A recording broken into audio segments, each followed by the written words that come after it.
In 1986, 15 children boarded a school bus for a field trip and vanished without a trace. No crash, no wreckage, no answers. Nearly 4 decades later, when that missing bus is unearthed deep in the woods, it holds a message scrawled in faded red: "We never made it to Morning Lake." The fog hung heavy over Morning Lake, a thick, wet veil that blurred the trees into ghostly shapes. The pines stood like silent sentinels, their tops vanishing into the low gray sky. Just past sunrise, the air still tasted like rain, damp and cool, when the backhoe struck something solid beneath the earth. At first, the crew thought it was a rock, maybe part of the old septic system they were supposed to remove. The metal teeth of the excavator scraped and caught with a sound that sent a sharp, vibrating jolt up the operator's arms. He pulled back instinctively, killing the engine. A hollow clang echoed from under the soil, louder than it should have been. "That's not concrete," one of the workers muttered, stepping closer, boots sinking into the soft ground. He knelt, brushed away layers of black soil and tangled roots with gloved hands until a patch of faded yellow peeked through. Not stone. Not metal piping. Paint. A color almost everyone in this part of Holstead County knew too well. A silence fell over the clearing, not the usual hush of morning fog, but something deeper, heavier. The kind of silence that settles just before something terrible becomes undeniable. "Jim," the foreman called, voice tight. "Call it in." As the others stood frozen, uncertain whether to dig more or back away, the foreman crouched and pushed aside another slab of earth. His hand landed on something familiar yet wrong. A glass pane, fractured but intact, framed by the warped skeleton of what was unmistakably a window. A school bus window. When the dispatcher's voice crackled through the radio back at the sheriff's office, Deputy Lana Whitaker was pouring her first cup of coffee. She had barely finished adding sugar when the words hit her like a fist to the chest. Possible discovery. Construction site. Morning Lake Pines. The dispatcher's tone was flat, professional, but Lana heard it, the edge of dread they were both too trained to say aloud. Plates match. Match the Holstead Ridge Elementary missing vehicle report. 1986. Lana's hands trembled as she set the cup down, the ceramic clinking louder than it should have. Her first instinct was to write it down, but her fingers refused to move toward the notepad near the toaster. She didn't need to write it. She knew the numbers by heart. The case had lived in the marrow of her bones since she was 10 years old. 15 children. 1 driver. Gone. No crash. No remains. No answers. Just a silence so complete the town had learned to fold it neatly into its history, like an old bruise everyone pretended not to see. She hadn't been on that bus. She was supposed to be. But chickenpox had kept her home that day, a tiny stupid twist of fate that she had carried like a weight ever since. An invisible survivor of something she was never meant to survive. The keys were in her hand before she realized it. Coffee abandoned, front door left unlocked. She drove on instinct, tires crunching over gravel, headlights cutting through the fog that wrapped the forest like a closing fist. As the road narrowed, the outline of the old ranger station flickered past, long abandoned, its sagging roof lost in the mist. When she turned onto the overgrown service road, the one that once led to Morning Lake's summer nature camp, her heart was hammering so loud it drowned out the hum of the engine. The pines pressed closer here, leaning over the road like they, too, remembered. The site wasn't hard to find. Bright yellow tape cordoned off a perimeter at the edge of a muddy clearing, where machines stood idle, crouched like guilty animals around a grave they hadn't meant to uncover. And there it was. At first glance, the bus barely looked like itself, half sunk, rust clawing its frame, windows shattered or fogged over with grime and moss. The roof had caved in under the weight of 39 winters and summers, twisted metal bowing under layers of soil that had tried to swallow it whole. But even in ruin, it was unmistakable. The Holstead Ridge Elementary School bus. Her bus. And the worst part, the part that tightened Lana's throat until she could hardly breathe, wasn't what was there. It was what wasn't. No bodies. No bones. No trace of the 15 children who had vanished nearly 4 decades ago. Just an impossible question, rising like mist from the broken earth. Where were the kids? The numbers on the dispatch report seemed to pulse, alive in a way ink shouldn't be. Lana Whitaker sat motionless, coffee cooling fast in her hand, her eyes locked on the string of digits that had haunted her since childhood. Holstead Ridge Elementary. 1986. Her brain didn't even have to finish the sentence before the weight of it dropped, suffocating and familiar. 15 kids. One bus driver. Gone. It wasn't just a case file. It was a ghost, one that had followed her from the third-grade hallways of Holstead Ridge all the way into adulthood, into this uniform, into the badge now cold against her chest. She stared so long at the screen her eyes blurred, but the numbers never shifted, never softened. She could still hear the sounds of that day. Her mother, in the kitchen, speaking quietly into the phone. Her voice brittle in that way adults get when something terrible is happening but they're trying to keep it from leaking onto their children. The flicker of the afternoon news on the boxy TV, faces of classmates smiling from yearbook photos framed by a bold headline that should have been impossible. Missing. Lana had been home sick. Chicken pox. Her mom wouldn't let her go, even though she'd cried about missing the field trip. The last trip before summer break. The trip to Morning Lake. 2 nights in the new cabins. Hiking. Campfires. It had felt like the most unfair punishment in the world then. She remembered how she sulked beneath a blanket on the sofa while her friends piled into that bright yellow bus without her, waving, laughing. And then they were gone. Not late. Not delayed. Gone. No crash site. No skid marks. No tire tracks. The bus never made it to Morning Lake. Never arrived back at the school. No radio calls. No distress signals. Nothing. Like the road had simply opened up and swallowed them whole. Every parent in town had scoured the woods.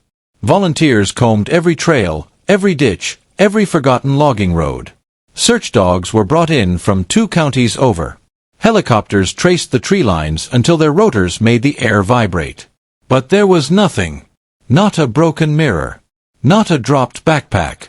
Not a single tire tread in the mud. And then, quietly, the whispers started. They ran away. The driver snapped. Something else. Something worse. The town did what towns do when there's no answer. It buried the silence. Sealed it behind polite nods and empty casseroles and committee meetings about anything else. The case was officially closed 5 years later, labeled missing, presumed dead. No evidence of foul play. But the evidence was the silence itself. The impossibility of it. Lana had carried that impossible weight every day since. Not just as a cop. As someone who should have been on that bus. As someone who never figured out whether to be grateful or guilty for being spared. And now, the numbers were back. On her screen. Bright. Solid. Real. The dispatcher's voice crackled faintly through the radio, trying to sound routine, but it wasn't.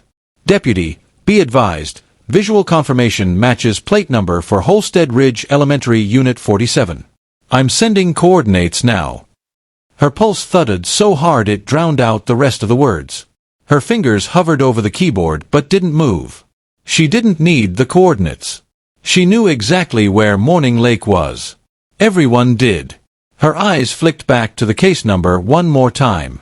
This wasn't just a report. This wasn't just old ghosts. This was her past clawing its way out of the dirt. And it had never let go. The air inside the bus was wrong. Lana felt it the moment her boots crossed the threshold, scraping against warped metal and dirt-caked vinyl. It was heavy in a way that wasn't just dust or time. It pressed against her skin, filled her lungs with something old and sour, something that didn't belong in the living world. The walls had collapsed inward where the roof had caved, bowing under decades of rain, snow, and weight from the earth above. Yellow paint, once bright and familiar, was now chipped and dulled, streaked with rust and streaks of green where moss had crept in and taken hold. One of the windows was entirely shattered, vines curling through the broken frame as though the forest had spent the last 39 years trying to claim it completely. But it hadn't. Not all of it. Not the parts that mattered. Lana stepped carefully, her flashlight beam cutting a path through the dust hanging like cobwebs. The rows of seats still stood in crooked lines, some bent, some missing their cushions. A faded pink lunchbox lay half-crushed beneath the third row, its plastic handle snapped, a sticker of a cartoon bear barely visible beneath the grime. A child's sneaker sat on the rear step, the fabric frayed, laces curled with mildew. Her stomach twisted at the sight of it. But no bones. No clothing. No bodies. It was hollow. Empty. As if the bus had been swallowed whole, but the children inside had simply evaporated. Her gaze swept toward the front, to the driver's seat, where the steering wheel was broken at the spokes, dangling like a limp arm. The dashboard was cracked, the radio long dead, but something caught her eye, something square and bright against the gray dust of the console. A piece of paper. No. Cardstock. Yellowed, frayed at the corners but held firm by a strip of old, brittle masking tape. Lana stepped closer, breath catching as she saw the looping handwriting. She knew it immediately, the kind teachers used, bubbly and cheerful, meant to look inviting to second graders who were still learning cursive. It was a class list. The Holstead Ridge Elementary Field Trip Roster. 15 names. Written neatly, carefully, each with a small checkbox beside it, as if someone, probably Miss Delaney, had gone down the row that morning, ticking them off as each child boarded. Caleb Myers. Kimmy Leong. Marcy Fielding. Nora Kelly. Lana ran her finger down the line of names she hadn't spoken aloud in decades, but which lived like ghosts in the back corners of her memory. Every single one of them. Kids she had sat next to, shared lunches with, played kickball with at recess. But then her eyes caught something else. Someone had written over the list. Not the neat, careful loops of a teacher. This was heavier. Rough. A marker. Red. The letters were thick, rushed, jagged where the tip had frayed against the brittle paper. We never made it to Morning Lake. 6 words. Lana staggered back a step as though the air had physically shoved her. Her throat went dry. Her skin crawled. It wasn't just a relic. It wasn't some long-forgotten note left in panic before the bus disappeared. This was left after. After the bus had vanished. After it had been buried. Because the tape was newer. The edges less frayed than the paper itself. No dust had gathered beneath it. Someone had taped this here long after the bus was swallowed by the woods. Someone had come back. Or maybe, someone had never left. The back of her neck prickled. She spun, flashlight jerking toward the rear emergency exit. Nothing but fog and trees. But the feeling lingered, that tightening in her chest. That crawling sensation under her skin that whispered, not everything out here was done. The past wasn't buried. Not really. Not here. And someone had wanted her to know that. The county records building smelled exactly how Lana remembered it, like mildew, dust, and lemon-scented floor cleaner that never quite managed to cover the decay of old paper and forgotten things. The hum of a single overhead fluorescent bulb flickered, casting tired light across shelves sagging under the weight of decades. Rows of beige file cabinets lined the walls like sentries, each drawer labeled in faded marker, property deeds, vehicle registrations, unclaimed estates, and tucked into the very back, marked by a crooked brass plaque that read Archived Investigations, was where the ghosts were kept. The clerk, a man named Walter who had worked here longer than anyone else in the building, shuffled ahead of her. His keys jangled with each step, punctuating the quiet with metallic echoes. When he stopped in front of a locked cabinet, Lana could hear the creak in his knees as clearly as the scrape of the lock turning. "You're sure about this one?" Walter asked without looking at her, his voice quieter than usual. "It's been closed a long time." "I'm sure," she said. Her voice was steady, but the pulse hammering behind her ribs betrayed her. Walter nodded once, sighed, and pulled open the drawer. Inside were cardboard case boxes stacked like coffins. He thumbed through the faded labels until his hand paused over one marked in shaky black pen. Field Trip 6B, Holstead Ridge, May 19, 1986. "Sealed after 5 years," he murmured, sliding it out with both hands, careful, like it might fall apart if handled wrong. "No updates since." Lana swallowed as she took it from him. The weight wasn't just physical, it was the heft of everything this town had tried to forget, shoved into one cardboard box. She carried it to a side table beneath a slow-spinning ceiling fan and sat. For a moment she just stared at the box. Her hands hovered at the edges like she was afraid of what would happen if she actually opened it. But the fear wasn't new. She'd lived with it for nearly 4 decades. The lid came off with a soft, dry sigh. Inside were layers. A manila folder right on top, labeled Primary Reports. She flipped it open. Xeroxed statements from frantic parents. The initial missing person reports. The bus driver's employment file, thin, incomplete. His name, Carl Davis, circled in red pen. A part-time hire. Recently cleared background check. No spouse. No next of kin. Last known address flagged as vacant weeks after the disappearance. Beneath that, a stapled stack of press clippings. Blurred black and white photos. Smiling children framed by headlines that blurred together in her head. Missing. Disappeared. No trace. Then the photographs. A dozen glossy prints, now dulled and curling at the edges. Class photos. Field day snapshots. Picture day portraits. Their faces stared back at her, children frozen in a time before the woods swallowed them whole. Caleb Myers with his gap-toothed grin. Marcy Fielding holding up a popsicle. Kimmy Leong in dinosaur sneakers. And Nora Kelly. Her neighbor. Her friend. Bright green eyes, one tooth missing, pink ribbon in her hair. Lana traced a finger across Nora's face, her throat tightening. Then, at the very bottom, the official summary. A single sheet. A rubber stamp in fading red ink. Missing persons. Presumed lost. No evidence of foul play. It made her stomach turn. Because it was a lie. Maybe not a conscious one. Maybe just the lie the town needed to keep living. But a lie, nonetheless. No evidence of foul play. No. Just a bus that disappeared. 15 children. A substitute teacher no one remembered hiring, M. Atwell. A driver who vanished from the face of the earth days later. No bodies. No witnesses. No goodbye. Lana sat back, her hands gripping the edge of the table. Her eyes stung, but she didn't blink. She'd lived with the splinter of this case under her skin for most of her life. And now, the box sat open, spilling its ghosts back into the air. And the worst part was, the answers were still missing. Just like the children. The call came in just as Lana was loading the last of the case files into her truck. The voice on the other end was clipped, trying to sound routine but buckling under the strain of something too strange to explain quickly. A couple, locals, fishing near the east side of Morning Lake, had stumbled across someone. A woman. Barefoot. Thin as a scarecrow. Wandering out of the tree line like she'd fallen straight out of the fog itself. Malnourished, the dispatcher said. Confused. Might be in shock. EMTs are bringing her into County General now. Lana's fingers tightened around the steering wheel.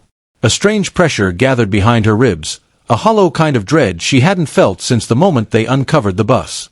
Did she give her name? Lana asked, not sure she wanted the answer. A pause. Static crackled. She says, her name's Nora. Nora Kelly. For a moment, the world stopped. Nora Kelly. The name hit Lana like a punch to the chest. She sat frozen, throat closing, her hands numb where they gripped the wheel. She knew that name better than almost any other. Knew the face that went with it. Bright green eyes. A pink ribbon tied into braids. A gap-toothed grin that used to beam from across the street every summer when they sat on the curb, melting popsicles dripping down their wrists. Nora had lived 2 doors down her whole childhood. Had been her friend, her classmate, her almost sister in the way childhood bonds could feel unbreakable. And then one day, Nora had boarded a bus to Morning Lake and simply never come home. Lana barely remembered the drive to the hospital. Just the blur of trees, the way the road seemed narrower than it ever had before. Her tires hissed over wet asphalt as if even the ground wasn't sure it wanted to carry her toward whatever waited ahead. County General was too bright when she pulled up. Harsh fluorescent light spilled from the ER entrance, smearing the fog into gauzy halos. Nurses moved briskly behind the sliding glass doors, but the usual rhythm of the hospital felt disrupted, fractured. Like something had tilted the whole world just a few degrees off-center. A nurse intercepted her before she even made it to the desk, clipboard hugged tight against her chest. Her expression was guarded, but there was something beneath it. Something raw. She's stable, the nurse said. Dehydrated. Minor scrapes. No major injuries. But, her voice softened. She keeps saying she's 12 years old. Lana blinked. 12. The nurse nodded, flipping the clipboard around. And, she wrote her name. There, scrawled in a shaky looping hand that looked like a child's, was Nora Kelly. She doesn't have ID, the nurse continued.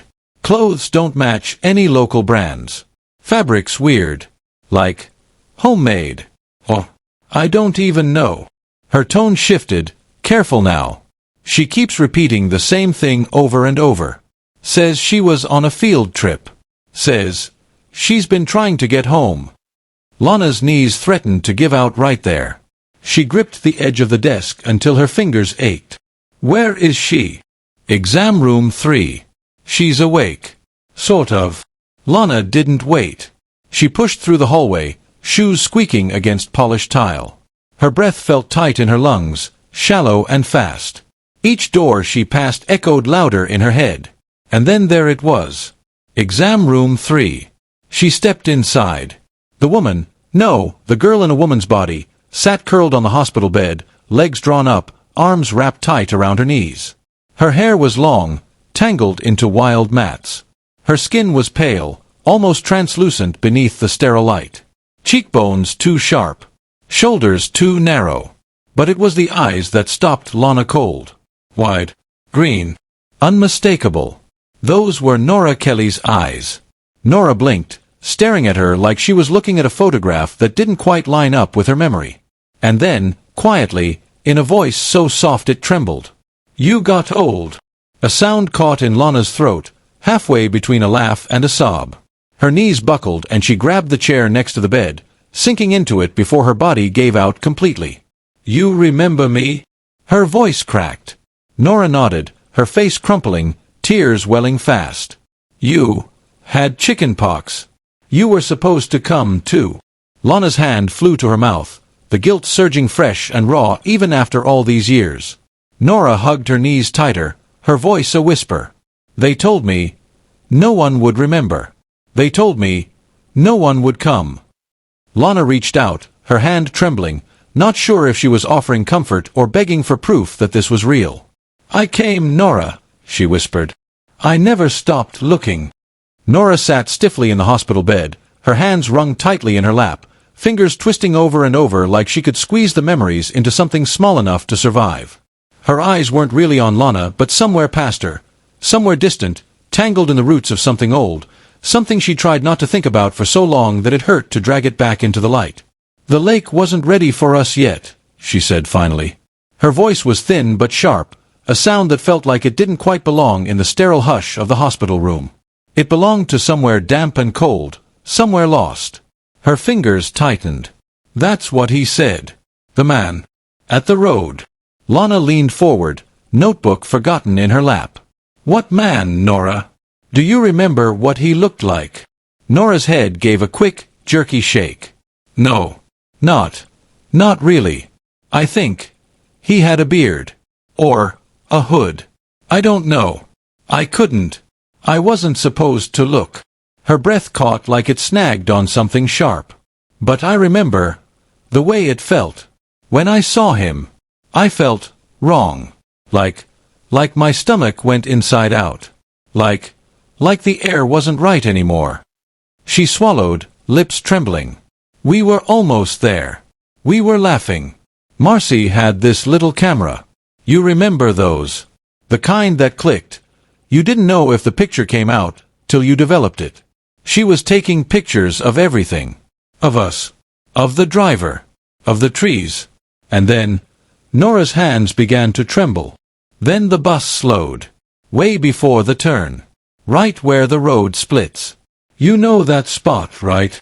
Lana nodded before she could stop herself. Everyone in Holstead knew that spot. Where the main road split left toward Morning Lake and right toward nowhere. Just overgrown logging roads and an abandoned ranger station. It was a place that never meant anything before that day. Now it felt like the mouth of something that should have never been opened. Nora's voice dropped, barely a whisper now. There was a man. Just standing there. Like he knew. Like he'd been waiting. Not waving us down. Not moving. Just watching. And the driver didn't say anything. He just pulled over. Like it was normal. Lana felt her throat tighten. And then, Nora's eyes filled, but her gaze stayed locked on some fixed point far away. The man came onto the bus. He didn't say hi. Didn't ask who we were. He didn't even look at us. Just walked up to the driver, leaned down, whispered something, and then he turned toward us. I remember his voice. It wasn't loud. It wasn't scary. It was soft. Too soft. Like someone reading a bedtime story. Her breath hitched. He said, "The lake isn't ready for them yet." Just like that. Not to us. Not to the driver. I don't know who it was for. Maybe the bus. Maybe the trees. Her hands clenched white. Then, the lights flickered. I remember that. A hum. Like electricity in your teeth. And then, she shook her head hard. It got dark. Not like nighttime. Not like someone turned off the lights. Dark. Inside. Inside my head. Lana sat frozen, her hand hovering just inches above Nora's, but not quite brave enough to touch her yet. Her heart thundered, the gravity of it crashing through her all at once. "I woke up in a room," Nora whispered, her voice cracking. "Not a room like this. No windows. No clocks. No time. Just walls. And voices. And rules." Her eyes flicked to Lana finally, wide and wild and unbearably young in that hollowed adult face. "They told me I wasn't Nora anymore. They told me no one would remember Nora. That no one would come."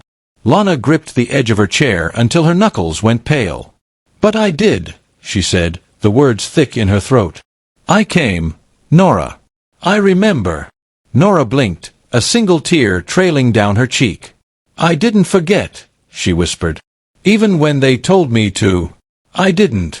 The barn stood at the edge of the old Avery property, a skeletal thing half swallowed by the woods that had spent the last 39 years trying to reclaim it. Its roof sagged dangerously in the middle, shingles long gone, exposing rib-like beams beneath.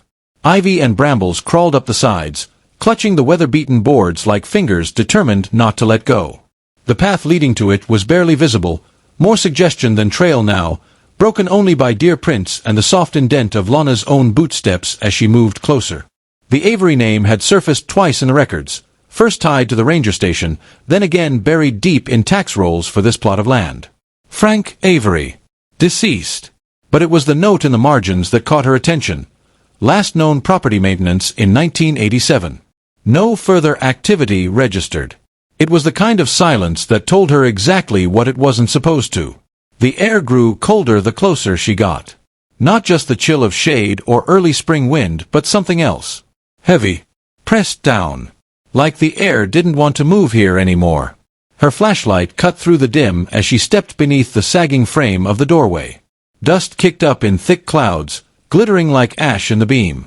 The floor was warped, planks curling up at the edges where water had seeped through for decades.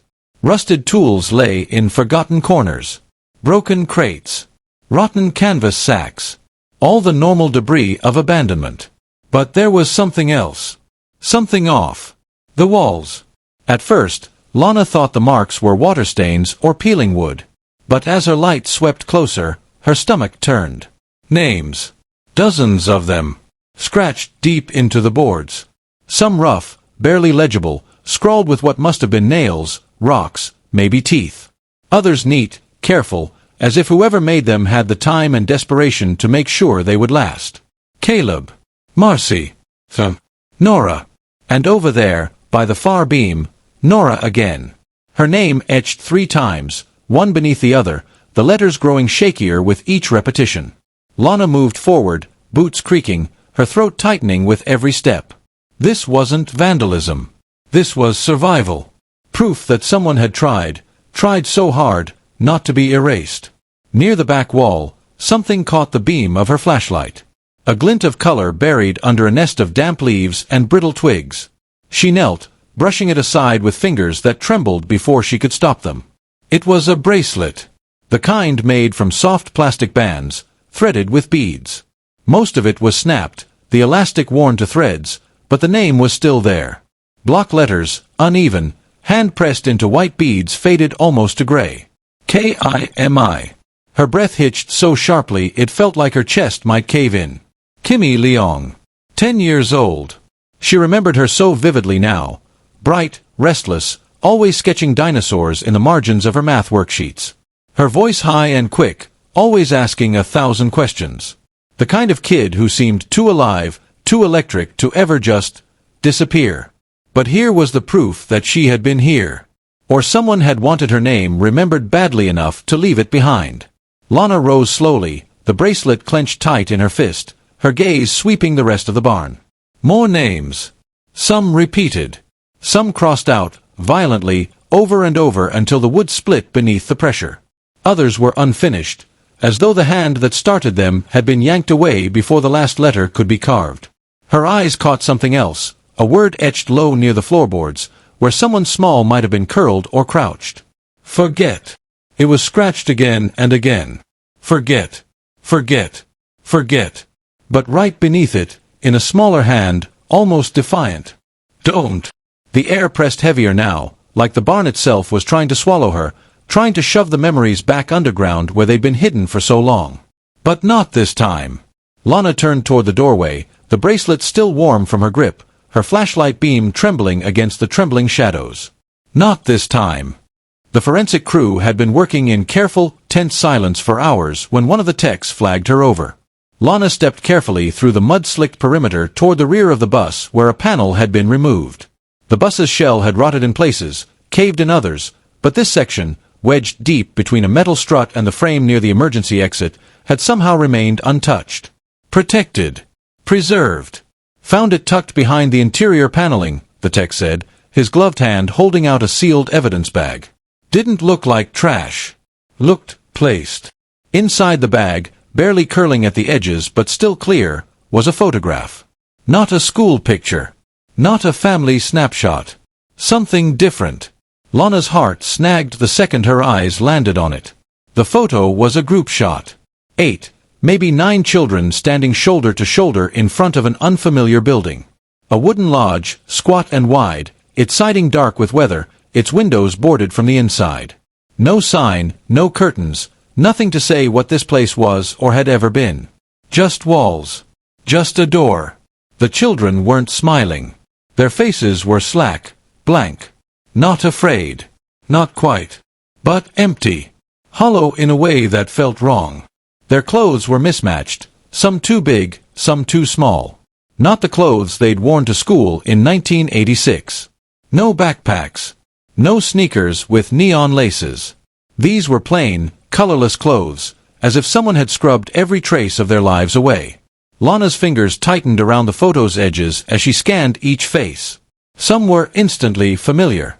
Marcy, her dark hair now hanging limp, her eyes vacant. Caleb, standing stiff, arms pinned to his sides, lips pressed into a line that was almost, but not quite, defiant. Kimmy, nearly hidden behind the others, her eyes cast downward. And there, right in the middle, was Nora. Her green eyes wide but glassy, as if whatever spark used to live behind them had been dimmed, shuttered. But it was the figure behind them that made Lana's stomach knot. In the doorway of the lodge, almost an afterthought in the composition but undeniable once seen, was a man. Tall, thin, half swallowed by shadow. His face obscured beneath the brim of a wide hat. Beard thick but unkempt. Only the lower half of his face was visible, a sharp jaw, the suggestion of a mouth set in something that wasn't quite a smile. She didn't need to see the rest of his face to know. Every hair on her arms rose. Her throat tightened against the words that pressed there, unwelcome. Whoever he was, the children had stood there under his command. She turned the photo over, her hands trembling. There was writing.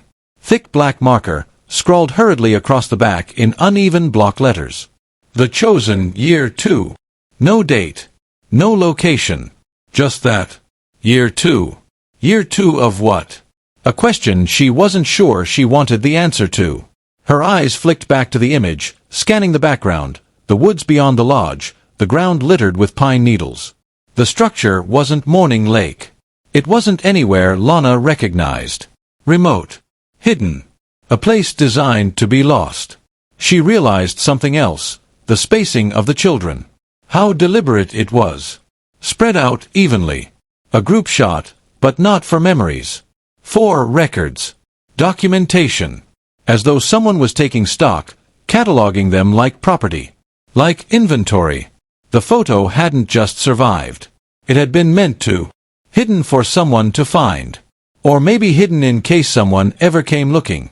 Lana's fingers gripped tighter. A chill worked its way down her spine as one undeniable truth sank through her bones. This wasn't an accident. None of it was. The name came slowly, like something scraped from the bottom of a locked drawer in Nora's mind. Her lips trembled before the sound even left her throat, the syllables clumsy, like they hadn't been spoken in years, maybe decades. Her fingers gripped the edge of the hospital blanket, pulling it so tight around her that her knuckles went white. Father Elijah. The moment it left her mouth, the air seemed to shift. Lana felt it. Like the room itself had inhaled, startled. She straightened slightly in her chair, every muscle tense. "Who is that, Nora?" Her voice was softer than she meant it to be, careful, like stepping onto ice she wasn't sure would hold. Nora's eyes didn't move, stayed fixed on the wall past Lana's shoulder, like the name had conjured a shape there only she could see. He wasn't really a father," she said, voice barely more than a whisper. "Not like a priest. Not like that. He just liked it. Liked being called father. Father Elijah." Her throat worked around the words, and her hands fidgeted, thumbs rubbing raw circles over her palms. When the man got on the bus, the one at the fork, that wasn't him. Not yet. That was someone else. But when we got there, wherever there was, he was already waiting. Lana's pen hovered just above the paper, but she wasn't writing. Not yet. What did he do? Nora let out a breath that was too shaky to be steady. Everything. Her eyes blinked rapidly, like she was trying to fight off something that was pressing down from behind her own skull. He made the rules. He told us the world didn't want us. That we were special. Different. Chosen. Her voice shook. He always said that. Chosen. Like it was supposed to make it okay. Her fingers dug deeper into the blanket. He said our parents had given us up. That nobody was looking. That we were forgotten. She sniffed hard, squeezing her eyes shut. And for a while, you start to believe it. You start to think, maybe he's right. Maybe the outside world never existed at all. Lana swallowed, her voice cracking despite her effort to hold it steady. Was he the one who took you? Nora shook her head slowly. No. Not directly. Not that day. But it was always him. Everything led back to him. He was waiting. Like it was already decided before we even left the school parking lot. Her gaze flicked to Lana then, suddenly sharp beneath the exhaustion. He didn't live in the lodge with us. Not all the time. He would come, sometimes. 4 lessons. 4 checks. He said it was important to make sure we were learning. But it wasn't school. It was rules. Chants. Things we had to say. Things we had to forget.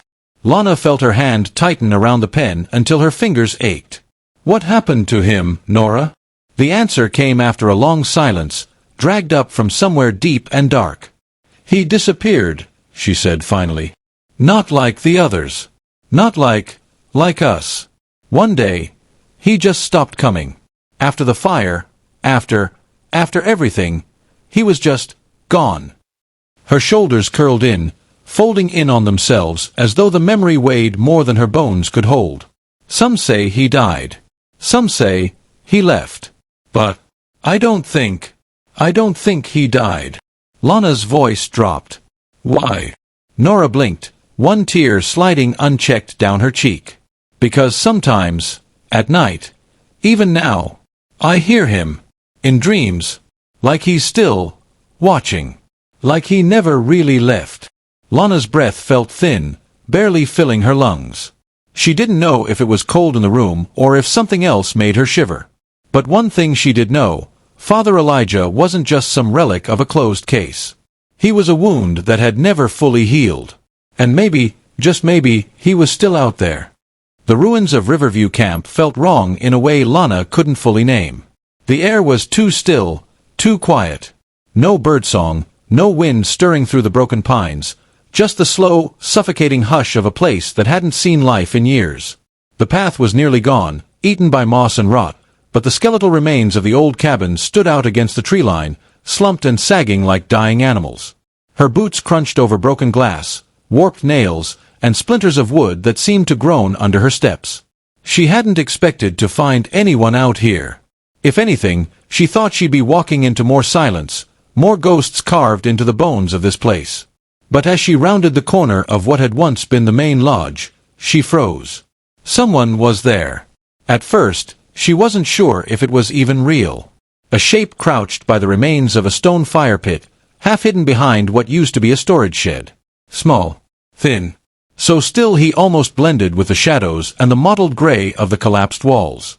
"Hey!" Lana called gently, her hand instinctively brushing the grip of her sidearm, not drawing it yet, but ready. "It's okay. I'm not here to hurt you." The figure flinched but didn't run. Slowly he turned his head, and her breath caught. His face was pale beneath a mop of dirty, matted hair. Hollow cheeks, sharp collarbones jutting against fabric that looked like it had once been a uniform of some kind, but had faded into something shapeless, threadbare. A child. Or no, not quite. His eyes were wrong. Not wrong in the monstrous sense, but wrong in the way someone's eyes shouldn't belong to a child. They were old eyes. Exhausted. Fractured. Like they'd seen too much and been asked to forget all of it. Lana crouched down slowly, palms open. "My name's Lana," she said softly. "I'm with the sheriff's office. Are you okay? Do you need help?"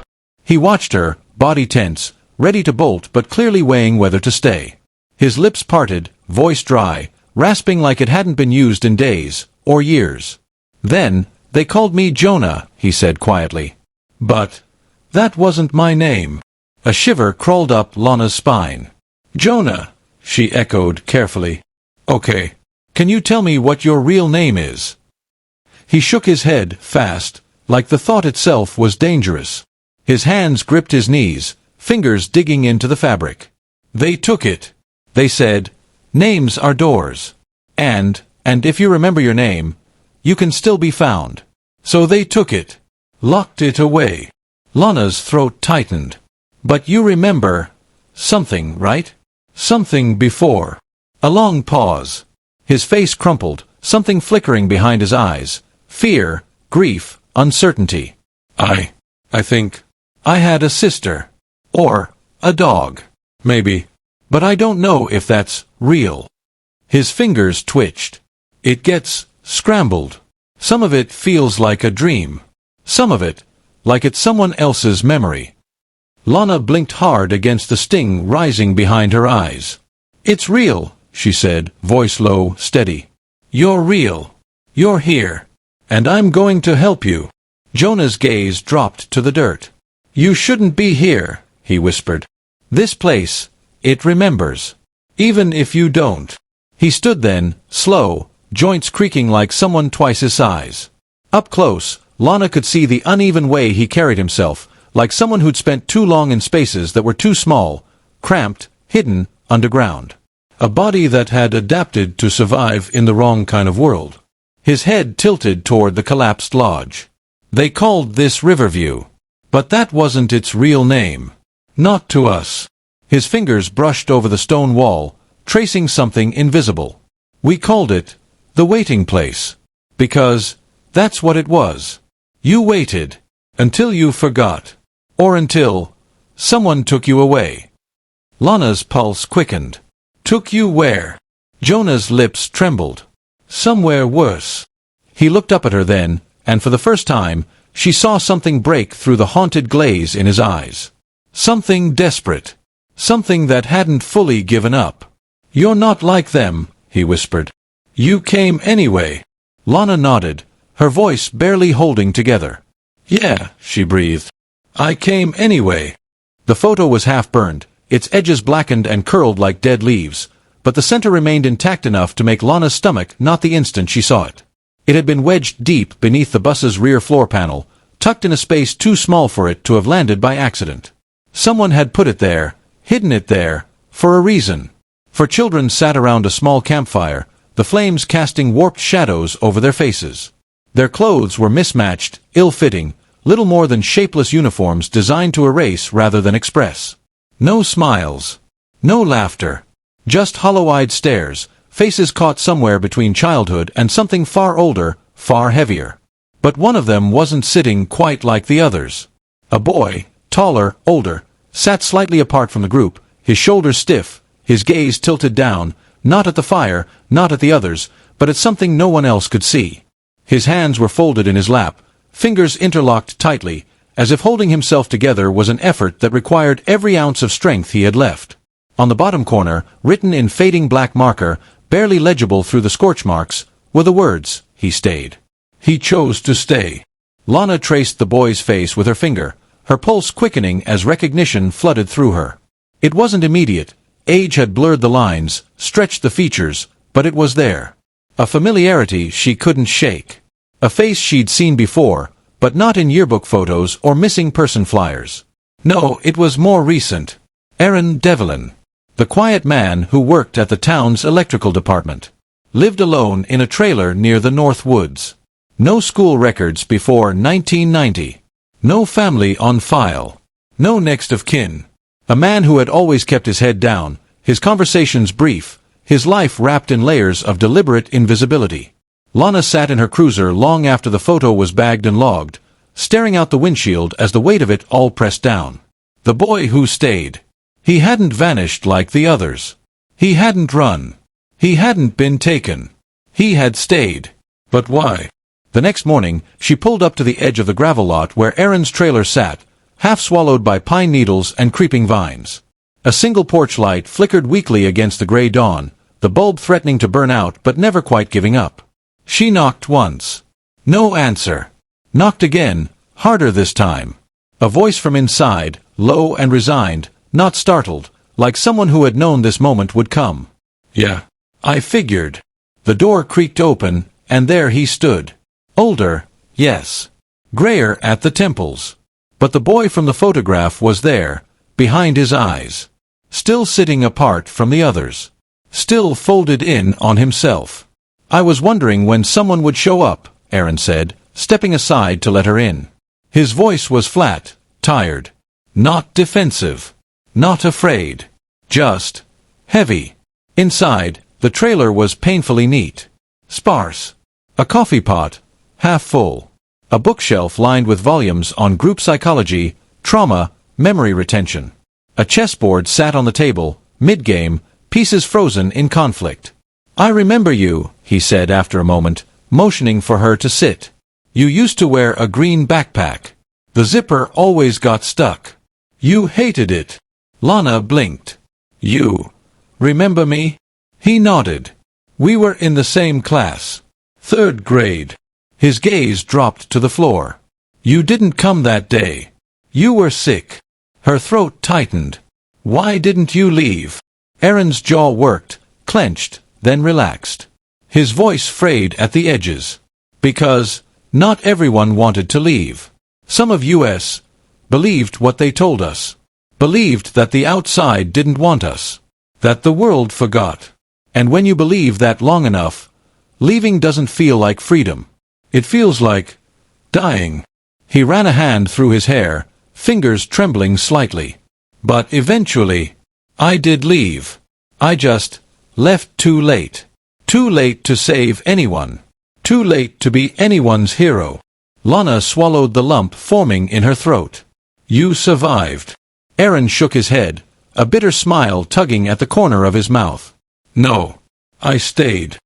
The rain had started sometime after midnight, thin and steady, tapping against the rusted tin roof of Aaron's trailer as if the sky itself was trying to drown out the story he was about to tell. He sat hunched at the edge of the couch, hands threaded together so tightly his knuckles were bone-white, eyes fixed on the floor, avoiding Lana's gaze like it might undo him if he looked too long. "It didn't end the way anyone thought," he said finally, voice quiet but raw, like he was pulling the words from somewhere deep in his ribcage. "It never ended. Not really." Lana didn't speak. She waited. "There was a fire," Aaron continued. "It wasn't an accident. Not like the rumors said back then. Not something Random. We said it. Or, some of us did. The ones who still remembered who they were. The ones who couldn't take it anymore. His fingers twisted, wringing invisible threads in the space between his palms. It started with small things. Little bits of defiance. Refusing the chance. Refusing to answer to the names they gave us. Hiding scraps of paper. Whispering real names to each other when we thought no one could hear. He swallowed hard. It didn't go unnoticed. They punished us. Harder than usual. Reflection rooms. Days without food. Tied hands. Isolation. But the older we got, the harder it was to make us quiet.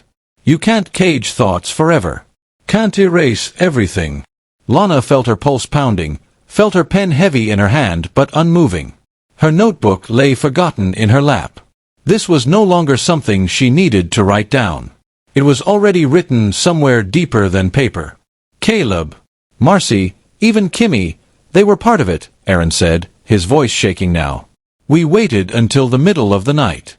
When most of the staff were asleep. We knew where the kerosene was kept. Knew how the floorboards creaked, how the locks jammed if you hit them just right. We'd memorized it. Not just for days. 4 years. He exhaled a shaky breath. The fire spread fast. Too fast. The buildings were old. Dry. We thought it would give us cover. A distraction. But, his voice cracked. It got out of control. Faster than we expected. Smoke swallowed everything. The walls. The sky. Some kids. They made it into the trees. Some didn't. He closed his eyes, jaw clenched. They said it was sabotage. That we'd broken the covenant. That we were no longer chosen. Those were the words they used. No longer chosen. And after the fire, it didn't stop. They didn't stop. They split what was left. Broke us into smaller groups. Hid us further. Changed locations. Different buildings. Different rules. But the same system. Just scattered now. Harder to find. Lana's fingers trembled against her thighs. And the garden. His entire body seemed to flinch. Yeah. The garden. His voice hollowed, thinning into something barely human. It wasn't a garden. Not like anything living. It was a room. No windows. No clocks. Cement walls. One door.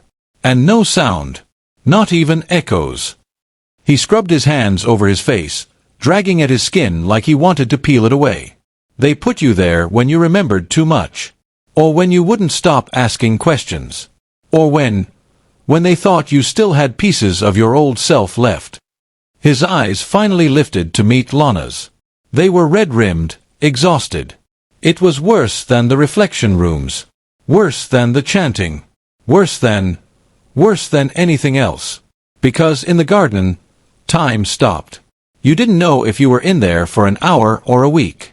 And they told you, if you were quiet enough, for long enough, the world outside would forget you. And eventually, you'd forget yourself too. Lana couldn't breathe. Her chest felt tight, constricted, as if the very walls of the trailer were closing in. Aaron leaned back, staring at the stained ceiling like it might split open and swallow him whole. Some never came out. Not really. Their bodies did. But not them. A long silence stretched between them, broken only by the rain. It didn't die, Aaron whispered. It never died. It just hid. And somewhere out there, the garden still waits. The air beneath the ruins was heavier than anything Lana had ever breathed. It wasn't just damp, it was thick, almost syrupy, filled with the scent of old earth, rusted metal, and something else, something sour and metallic that clung to the back of her throat. Her flashlight beam trembled against the curved concrete walls as she descended the narrow stairwell, each step groaning under her weight. The dirt above had swallowed most of the upper structures long ago, but this had survived. Hidden. Preserved. The door stood at the end of the corridor, recessed into the wall as though the building itself was trying to forget it existed. A slab of iron, bolted, locked, stained by decades of moisture and time. But the word carved into its surface was unmistakable. Even beneath the layers of corrosion, it stood out in stark, shallow gouges, hand-scratched rather than stamped or painted. Garden. Lana reached out, her fingers tracing the letters, and for a moment her hand froze. Her skin prickled as if the metal itself carried a pulse, some faint residue of every soul that had ever been shut behind it. The silence was complete here. Not the quiet of an empty place, but the suffocating, unnatural kind, the kind that felt manufactured, designed. The lock gave way under the crowbar with a metallic shriek that echoed far too loudly down the hall. The hinges resisted, groaning in protest, but slowly the door peeled inward. The beam from her flashlight swept across the room, and her breath caught. The walls were smooth concrete, stained darker in patches where moisture had seeped in, but it wasn't the damp that made her stomach tighten. It was the marks. Tally marks. Hundreds of them. Maybe thousands. Etched into every surface. Some tallies were precise, grouped neatly in fives, methodical. Others were frantic, desperate, scattered, overlapping, driven so deeply into the concrete that the plaster had fractured around them. But that wasn't all. Alongside the tallies were scratches. Names, some half-erased, some repeated until the letters blurred together. Caleb. Marcy. Kimmy. Silence. Jonah. Forget. Over and over. Sometimes circled. Sometimes crossed out. And beneath the largest cluster, a message that made Lana's skin crawl. If we forget, we disappear. She stepped carefully into the center of the room. No furniture. No bedding. No light fixtures. Nothing but the walls and the weight of what had been done here. Near the far corner, half buried under a mound of dust and plaster, something caught the edge of her beam. Metal. She crouched, fingers trembling as she brushed debris aside. It was a recorder, an old handheld cassette player, cracked, buttons worn down to nearly nothing. She lifted it slowly, turning it over in her hands. On the back, scratched deep into the plastic, were the words, "For the ones who remember." Her throat tightened. She fumbled with the buttons, but the tape inside was degraded, barely intact. It wouldn't play here. It was too fragile. But it existed. It was real. Lana stood slowly, heart pounding. Her fingers ghosted over another line of text scratched into the wall just above where the recorder had been buried. If you're reading this, you remember. Don't let them take it again. The air seemed to shift behind her, like something had moved, just a breath of wind, or maybe the memory of footsteps long since faded. She turned, scanning the shadows, but there was nothing. Only dust. Only silence. Only the echo of voices that had once been told to vanish, to forget, to surrender themselves to the dark. But the garden was real. And now, it wasn't hidden anymore. The room was silent except for the soft, uneven hum of the equipment as the forensics technician worked delicately, fingers adjusting dials and sliders with the precision of someone defusing a bomb. The old cassette, fragile as dried leaves, spun slowly inside a specialized player designed to handle degraded tapes without tearing them apart. Lana stood with her arms folded, her heart hammering louder than the tiny motors whirring inside the machine. A thin crackle filled the air, followed by a hiss of static that made her breath catch. Then, cutting through the white noise, a voice. Small. Thin. Not the voice of a woman. Not the voice of anyone who'd seen adulthood. It was a child. "This is Kimmy, I think." The sound was brittle, like something whispered from the bottom of a well, but it was there. Her voice. Alive. Fragile. Terrifying in how real it was. They don't let us say real names. But I write them anyway. Even if it's just in my head. Lana's hand flew to her mouth. Her eyes burned. There was a tremor in the girl's voice. Small, but not broken. Not yet. Something trembled at the edge of every word, something equal parts fear and defiance, a threat of someone who still remembered who they were, even as everything around them tried to strip it away. "I don't know how long I've been here. There aren't any windows," they said. "It's better if we stop thinking about days." A long pause followed, filled with nothing but the quiet hiss of the tape spinning. Then, softer, almost a whisper meant only for herself. "I write names when no one's looking. Even though, they said that's how the world finds you. They said if you hold on to names, you never leave the bad place. The audio dipped for a moment, then snapped back, her voice trembling but sharper now. But I think that's wrong. I think forgetting is worse. There was a scrape, the sound of something, maybe fingernails or a small rock, dragging against concrete or metal. Then, clearer. Nora. Caleb. Marcy. Jonah. Me. Kimmy. I hope that's still my name. I hope someone remembers it, even if I forget. Lana's throat tightened until it was painful. Her nails bit into the skin of her palms. This wasn't just a message. It wasn't just a record. It was a lifeline someone had tossed into the void, praying someone, anyone, would find it. If someone hears this, don't believe them when they say we ran away. We didn't. We were taken. We were made into something else. But I don't want to be that. I don't want to. I don't want to forget. A sudden hitch in the girl's breathing cracked the words apart. If anyone finds this, please, just say my name. Just say it. The tape clicked abruptly. Silence. No one moved. The text slowly reached forward, stopping the player, but the air in the room still vibrated with her voice, like it hadn't really ended.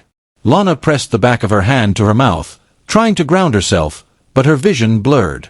She wasn't sure if it was from tears or rage or the sheer enormity of what she'd just heard. Kimmy hadn't vanished into nothing.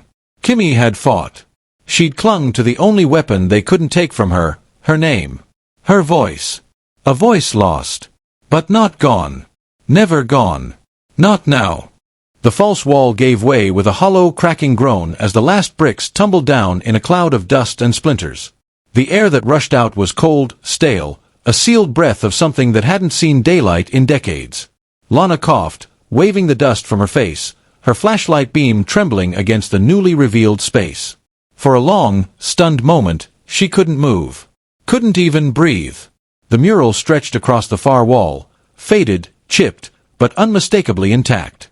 A girl, painted in hurried brushstrokes, ran through a dense wall of trees, arms stretched out, her hair streaming behind her like dark ribbons. Her figure was small but determined, legs mid-stride, face turned upward toward a break in the canopy where light poured down in fractured beams. The light was exaggerated, radiant, painted with jagged lines of gold and white that made it look like it was cutting through the dark. She was running toward it. Not away from something. Toward. Below the image, scrawled in large, uneven letters, barely holding together beneath the weight of shaking hands, were the words. Casha remembered. She left the light on for us. Lana stepped forward, something tightening so sharply in her chest it felt like her ribs might snap from the pressure. The edges of the mural were messy, rushed. As if whoever painted it knew they didn't have much time. As if it was more important to finish it than to make it perfect. But it was perfect. In the way that only desperate things could be. Her flashlight traced the smaller details, the uneven trees, the crooked little stars dotting the painted sky, the rough outline of a door carved into the background, half hidden in the bark of one of the trees. A door in the forest. A way out, maybe. Or a way back. Lana crouched, her knees hitting the cold cement floor, eyes scanning for more. And there, beneath a flake of peeling paint, was something else. A date. Or part of one. The year had been worn away, but the last 2 digits remained, barely visible. 91. Casha. The name had surfaced in Kimmy's journal. In whispered fragments from the others. A girl who had been older than the rest. Quieter. A shadow in their memories. Casha had vanished earlier than most. Not taken. Not erased. Not exactly. The others had always believed she'd escaped. Or worse, disappeared into some deeper layer of the system none of them wanted to speak of. But now, looking at this, Lana felt something else. Casha hadn't left them. Not really. She'd left a message. A beacon. Something permanent in a place built to make everything temporary. Her fingers brushed the lower corner of the wall, where more text had once been scrawled but was mostly lost now, scraped away by time or deliberate hands. Only one fragment remained. Find her. Lana stood slowly, her breath catching. Because if Casha had left this, it meant one impossible thing. Casha had survived long enough to remember. Long enough to fight. Long enough to try to guide someone else toward the light she herself had once found. But the question that echoed louder than any others now was this: if Casha left the light on, was she still out there, somewhere? Or had she already walked through that door for good? Her gaze stayed locked on the mural, the girl running, frozen mid-stride in an endless race toward freedom. Maybe not. Maybe Casha never left at all. The bell above the door chimed softly as Lana stepped inside the tiny bookstore tucked between a laundromat and a shuttered cafe on the quieter end of Main Street. The place smelled like old paper and lavender, faint and comforting, with shelves that stretched nearly to the ceiling, their rows crowded with second-hand novels, dog-eared paperbacks, and hardcovers lined like sentinels of forgotten stories. It was the kind of shop people passed a dozen times without noticing, unless they were looking for it. Or unless they knew what it was. The woman behind the counter glanced up, offering the same polite, quiet smile she gave every customer. Maya Ellison. Early 40s, maybe. Wire-rimmed glasses perched low on her nose. Her dark hair twisted into a loose bun, with strands falling around her face in a way that seemed accidental, yet perfectly placed. She wore a cardigan frayed at the sleeves and had the air of someone who had spent most of her life learning how to disappear in plain sight. "Good morning," Maya said softly. "Mystery section's on the left. New arrivals just came in yesterday." Lana didn't answer. Instead, she reached into her bag and pulled out the photograph, the one from the hidden chamber behind the bricked wall, the mural of the girl running toward the light. Without a word, she laid it on the counter between them. For a moment, Maya didn't move. Didn't blink. Her hand hovered midair, frozen, as if the air itself had thickened into something solid around her. Slowly, she set down the book she'd been cataloging. Her fingers brushed the edge of the photograph, and they trembled, just a slight tremor, but enough. Enough to know. Lana watched her closely. "You know what this is, don't you?" Maya's eyes didn't lift from the photo. Her throat worked, but no sound came. For a long moment, she just stared at the painted figure, the girl mid-stride, hair wild, arms stretched toward the beam of light breaking through the trees. Then, in a voice that cracked at the edges, fragile and trembling, she whispered, "I used to dream about her. All the time. When I was little. A girl. Running. Always running. I didn't know why. I thought." Her breath hitched. "I thought it was just something my brain made up. A story. A memory that didn't belong to me." Lana's voice softened, but it didn't waver. "It does belong to you. Doesn't it, Casha?" Maya's head snapped up, eyes wide. For a heartbeat, she looked like she might bolt, like the instinct to run had never fully left her. Her lips parted, trembling, but no denial came. No protest. Just silence. And then, slowly, the mask cracked. Her hands trembled harder as they pressed flat against the photo like she could absorb it, like touching it might pull her back into something she'd spent her entire life outrunning. I didn't think anyone remembered," she whispered. I didn't think anyone would ever say that name again." "You left the light on," Lana said quietly. "You left a way back. Even if you didn't know it." A sound caught in Maya's throat, halfway between a laugh and a sob. Her eyes glistened. I tried. I was the oldest. I remembered too much. They couldn't scrub it out of me. No matter how hard they tried." She shook her head. "I thought, if I could leave, if I could get out, maybe I could pull the others with me. But it didn't work. It never worked." Lana stepped closer. "It worked more than you think."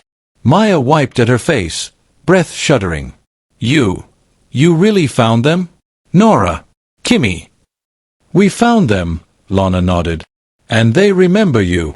For the first time, Maya let out a breath that wasn't just fear. It was something else, something years in the making. She wasn't gone. Not really. She had survived. The note was waiting for Lana when she got to the office that morning. No envelope. No signature. Just a single sheet of lined paper, folded once, creased right down the middle, as neat and deliberate as everything else about it. Slipped under her door like it had been placed there by someone who knew exactly how long it would take her to return, exactly how early the station would be empty, exactly how quiet the world would be before anyone noticed it was gone. Her name wasn't on the front. No markings. Just that fold. She unfolded it slowly, a tight knot already forming in her gut before her eyes even met the handwriting. It was blocky. Clean. Not rushed, but not casual either. The kind of handwriting that belonged to someone used to writing things they hoped no one else would ever read. There's more out there. I've heard whispers. Other towns. Other kids. The story didn't end here. It never did. You were right about Morning Lake. But Morning Lake wasn't the only one. Her eyes skimmed to the bottom of the page. No name. Just a single sentence, underlined twice.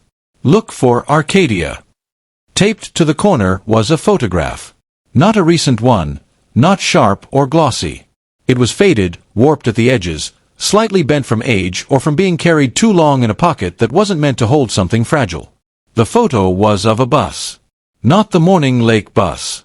Not the one buried for nearly 4 decades beneath roots and mud. This one was different. It sat in the middle of a clearing, tilted to one side where the tires had rotted and collapsed. Vines crept up the frame. Moss coated the roof. The paint was almost entirely stripped away, leaving behind only the faint ghost of letters that once spelled out the name of a school, now unreadable except for 2 letters clinging to the passenger door, AR. Her breath hitched. On the back of the photo, written in the same blocky hand, was one word. Arcadia. She stared at it for a long time, pulse thudding louder than the hum of the office's flickering lights. Her fingers pressed into the edges of the photo, tracing the outline of the bus as though it might give up something more if she touched it hard enough. But it didn't. Arcadia. A town. A school. Another route that never made it to where it was supposed to go. Another hollowed-out place in the woods where someone, somewhere, once said, "The lake isn't ready for them yet." The idea sank deeper with every passing second. Morning Lake wasn't a singular horror. It wasn't the exception. It was part of something wider, something older. A network. A pattern. Her eyes flicked back to the note. Other towns. Other kids. She felt it in her chest, a heaviness that had become familiar now, but sharper, like the cold edge of realization finally dragging its way through the part of her that still wanted to believe Morning Lake was the end of it. But it wasn't. Her fingers tightened around the photo until the edges bit into her skin. She folded the note, tucked it into her jacket pocket, and stared out the window at the fog beginning to roll down from the hills. Arcadia was waiting. And whatever was buried there, it hadn't been forgotten. Not yet. The morning mist clung low over the surface of Morning Lake, curling around the edges of the dock and drifting lazily between the pine trees like something reluctant to let go. The water was still, glassy, reflecting the gray-blue of the sky, broken only by the sharp silhouette of a new sign that stood at the lake's edge. Freshly carved, simple, but deliberate. To the ones who waited in silence. You are not forgotten. Lana stood there for a long time, hands shoved deep into the pockets of her jacket, watching the way the mist seemed to pull back around it, like even the lake knew to give it space. It hadn't been easy to get the town council to agree to it. There had been too many questions. Too many people who still wanted to believe the lie that had kept Holstead breathing all these years, that the past could stay buried if no one went looking. But it was here now. Permanent. A marker not just for the 15 who disappeared but for the few who came back, and for those who still hadn't. Nora had left. Not because she was running but because she finally could. She was in Seattle now, learning how to paint again. Her first canvas was a recreation of Casha's mural, the girl running through the woods toward the light, done from memory but somehow perfect. She sent Lana a photo of it last week, the caption simple but enough to hollow her out and fill her all at once. It's not about surviving anymore. It's about becoming real again. Kimmy stayed. Morning Lake was her home now, in a way it had never been before. She lived in a small cottage near the edge of the woods, visited the lake every week. Sometimes she brought flowers. Sometimes she just sat and spoke the names aloud. Nora, Caleb, Marcy, Jonah, Casha, because she understood now that names were a kind of magic. A tether. Proof that you existed. Casha, Maya, still ran her bookstore, still moved through the town like someone balancing between two worlds. Sometimes she'd catch Lana's eye across the street and offer a smile. Other times, when she thought no one was watching, she'd stand out front beneath the faded awning, her fingers tracing invisible patterns on the brick. Like she was still looking for the cracks, still checking to see if the walls were holding.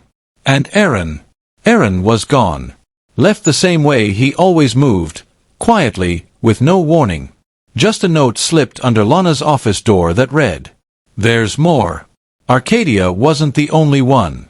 I'm going to find them. Or die trying." Taped to the corner was a photo of another place. Another bus. Another set of questions.